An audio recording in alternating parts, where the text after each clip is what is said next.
Good morning. Israel has just killed over 100 Palestinians in a single day while secretly pressing South Sudan to resettle Gaza's entire population. I'm Remo, and this is the Daily Signal for August 15th, 2025. Stay tuned for the rest of the stories.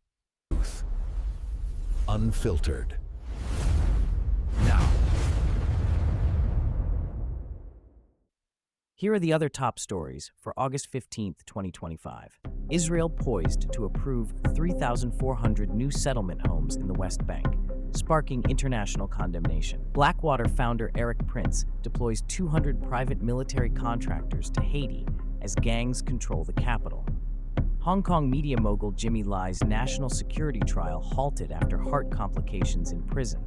Aid groups blast Israel's new registration rules as weaponizing humanitarian assistance. U.S. warships rush to South China Sea after collision between Chinese military vessels. Global plastic pollution treaty talks collapse over production limits and chemical controls.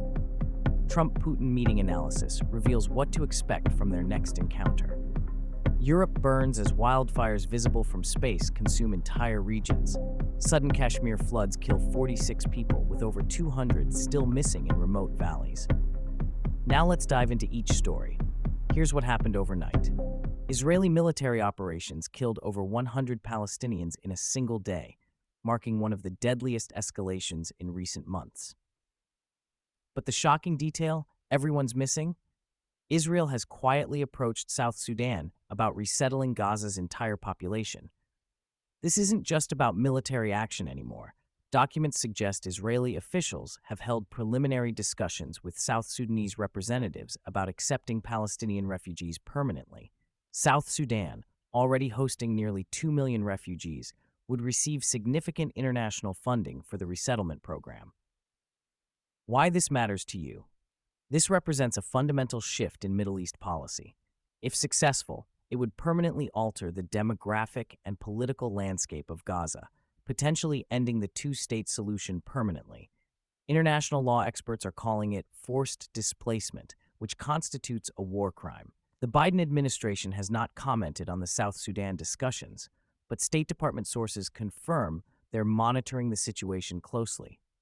Meanwhile, in the West Bank, Israel is hours away from approving 3,400 new settlement homes in the West Bank, the largest single expansion in over a decade. The timing isn't coincidental. It comes as international attention focuses on Gaza. Here's the critical detail. These aren't just homes.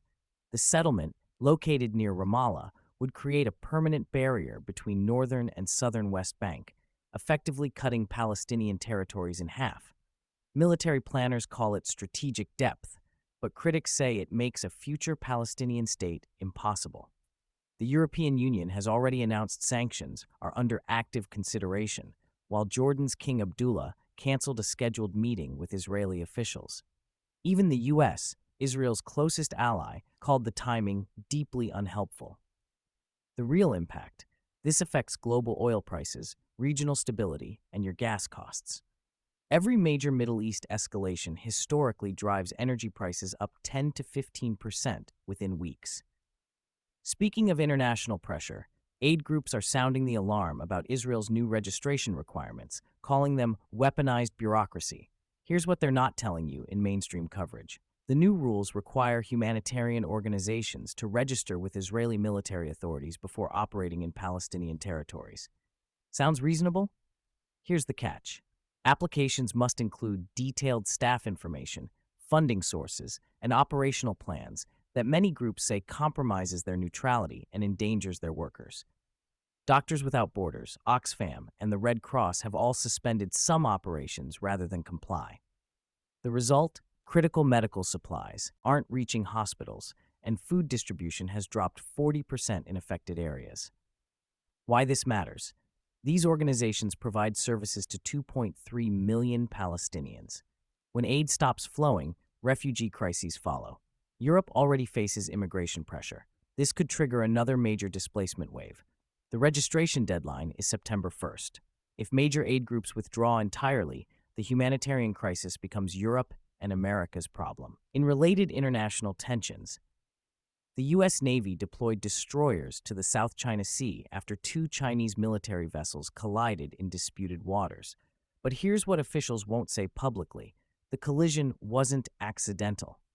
Navy sources confirm the Chinese ships were conducting aggressive maneuvers near Taiwan when they struck each other during a formation change.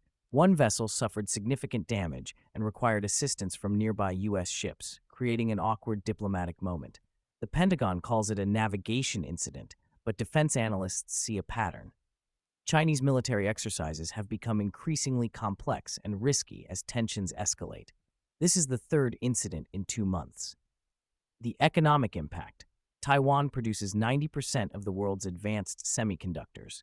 Any conflict in these waters would immediately disrupt global electronics, automotive, and medical device production. Your smartphone, your car, your hospital equipment all depend on this shipping lane remaining open. Markets are already pricing in risk. Tech stocks dropped 2% in pre-market trading on the news. Meanwhile, another international crisis is unfolding. Satellite images show Europe burning like never before. Spain, Portugal, France, and Italy are simultaneously battling massive wildfires visible from space. The scale is unprecedented. Here's the number that matters: 500,000 hectares burned in just 72 hours. That's larger than the entire country of Luxembourg consumed by fire in 3 days. Over 100,000 people have been evacuated, and the smoke plume stretches from Madrid to Rome. But here's what's really alarming firefighters. These fires are burning in areas that historically never burn. Northern Spain, usually too wet for wildfires, is experiencing desert-like conditions. French alpine regions are seeing fires at elevations where snow usually stays until July.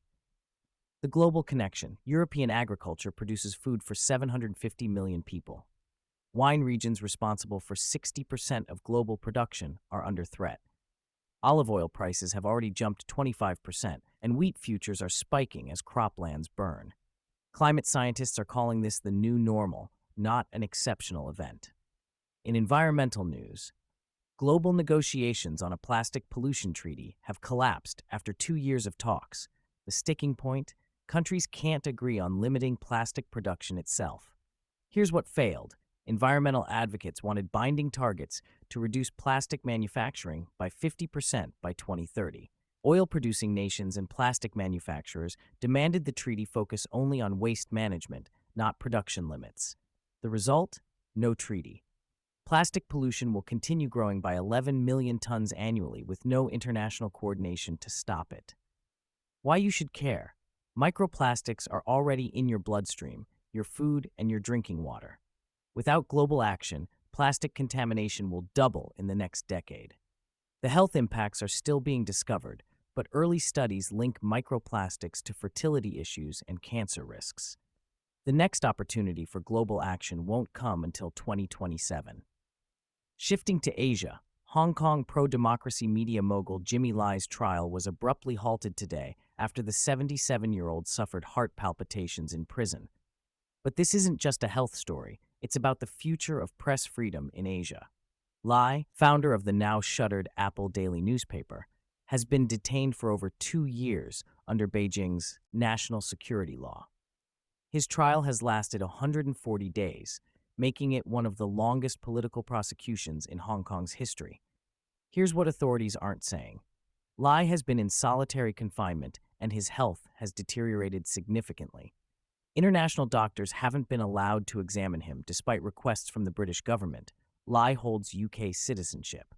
The broader impact: if Lai dies in custody, it sends a clear message to every journalist in Hong Kong, Taiwan, and throughout Asia. Several major news organizations have already relocated their Asian operations from Hong Kong to Singapore or Tokyo, citing safety concerns.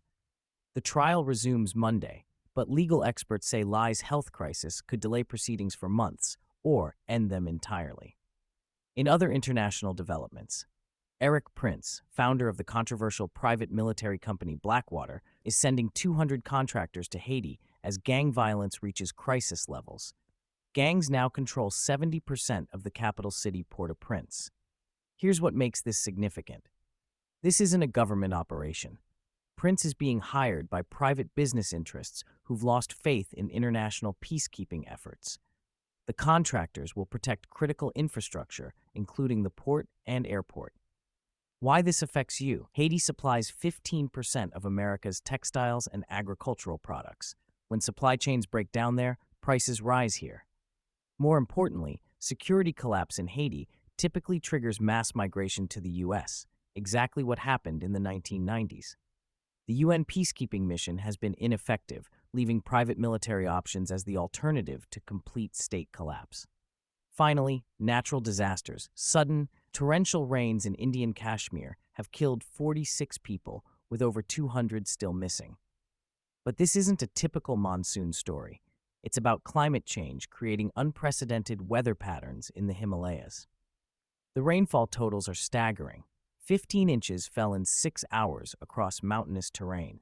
Entire villages were swept away by flash floods before residents could evacuate. Remote location and damaged communications are hampering rescue operations.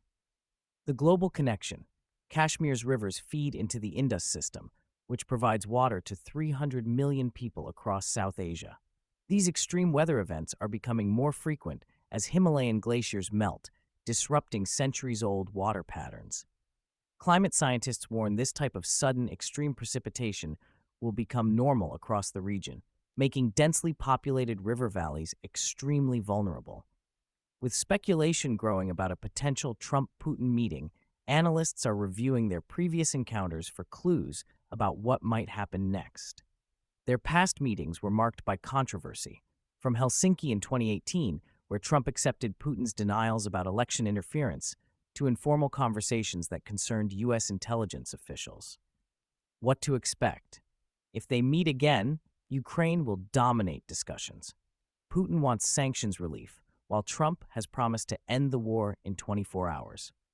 The reality is far more complex, involving NATO expansion, nuclear weapons, and European security architecture. The timing matters. Both leaders face domestic political pressures that could make them more willing to take risks or compromise than in previous meetings. Looking at today's stories, 3 major themes emerge that will shape the rest of 2025. First, the breakdown of international law and institutions. From Israel's settlement expansion to the collapsed plastic treaty to private armies in Haiti, traditional diplomatic solutions are failing. When international law stops working, countries and organizations turn to unilateral action, usually force or economics. Second, climate change is no longer a future threat. It's reshaping geopolitics today. European wildfires, Kashmir floods, and water scarcity in the Middle East are driving military conflicts, refugee crises, and economic disruption right now. Third, the U.S.-China rivalry is becoming militarized. Naval incidents, technology restrictions, and proxy conflicts are replacing diplomatic engagement.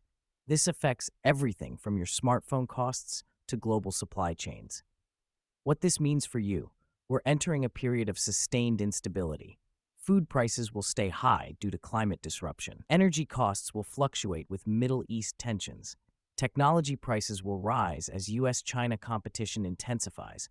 The opportunity: countries and companies that adapt quickly to this new reality, investing in renewable energy, diversifying supply chains, strengthening local food production, will thrive. Those that don't will struggle. Your action items: monitor developments in Taiwan, the Middle East, and climate-vulnerable regions. These areas will drive global events throughout 2025. That's the Daily Signal for August 15th. Tomorrow we'll track how these stories develop and their impact on markets, politics, and daily life. I'm Remo. Stay informed, stay prepared, and we'll see you tomorrow morning with the latest breaking news that matters to your life. Unfiltered.